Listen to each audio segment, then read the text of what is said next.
Mas, Edu, eu dizia das explicações do Eduardo Barros e de um entendimento que certamente essa comissão técnica tem a partir de agora, de se tratar de um novo trabalho, né? E o cara, quando chega, ele vai conhecer no dia a dia o elenco que trabalha com ele. Ele não tinha trabalhado com outros atletas ainda, então ele passa a conhecer o cara no dia a dia. O que muitas vezes o torcedor vai ter que entender é justamente como funciona esse novo trabalho, Edu, e que caras que talvez não funcionassem num esquema anterior, num jeito de trabalhar anterior, possam ser vistos pela nova comissão técnica como úteis para o novo esquema. Foi isso que ele falou há pouco do Matheus Vital, né, Edu?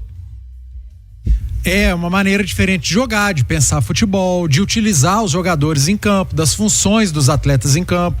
Eu falava agora há pouco, né? O Diniz acabou de chegar, Cirilo, e é preciso se respeitar muito o que o treinador pensa de futebol e o que ele quer, o tempo que ele precisa para já começar a colocar as ideias dele.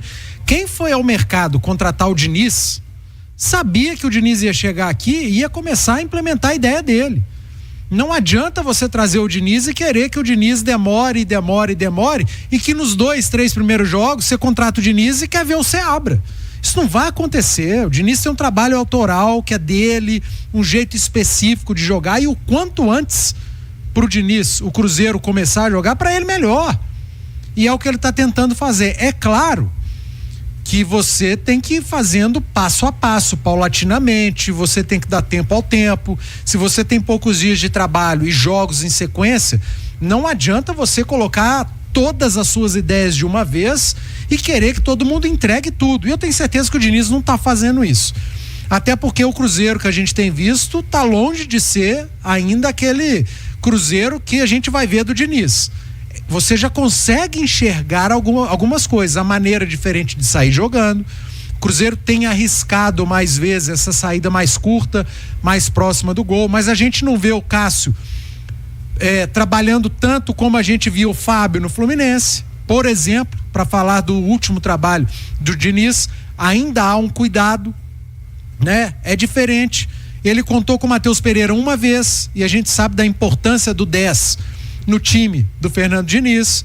A gente via o Diniz no Fluminense utilizando muito os seus pontas, e há uma tentativa nesse início no Cruzeiro. Ele joga com o Lautaro e com o Gabriel Veron. A qualidade é inferior ao que ele tinha em mãos? É, mas são os caras que ele tem. Mas talvez nesse início que ele não tem quantidade, talvez seja melhor jogar com um ponta e um jogador a mais no meio, para ali na frente, quando você tiver mais peças, você ir colocando a sua ideia em prática dentro de campo, inclusive com as funções e com as peças. Mas é difícil, cara, você analisar o trabalho de um treinador e dizer que ele tá errado, ele não pode agir dessa maneira. Poxa, ele chegou para isso.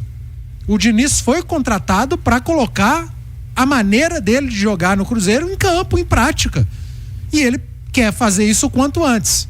Aí é o risco que ele vai correr do time entregar ou não. E nesses 2 últimos jogos o Cruzeiro, é fato, teve muita dificuldade, principalmente nessa saída de bola. Contra o Libertad foi um Deus nos acuda, e piorou porque ficou com 1 a menos. Aí o adversário tomou conta do jogo. Contra o Vasco, o Cruzeiro teve 1 a mais, porque o Matheus Carvalho foi expulso. Aí o Cruzeiro tentou controlar o jogo, mas foi muito mais numa abafa do que na qualidade. Por quê? Porque é o início de um trabalho.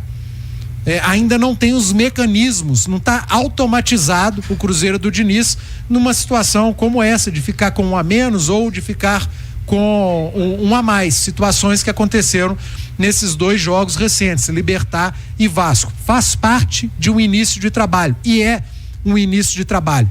É um início no meio da temporada. É um início que nos últimos 9 jogos do Campeonato Brasileiro, o Cruzeiro só somou 6 pontos. Só tem 1 vitória, 5 empates e 3 derrotas.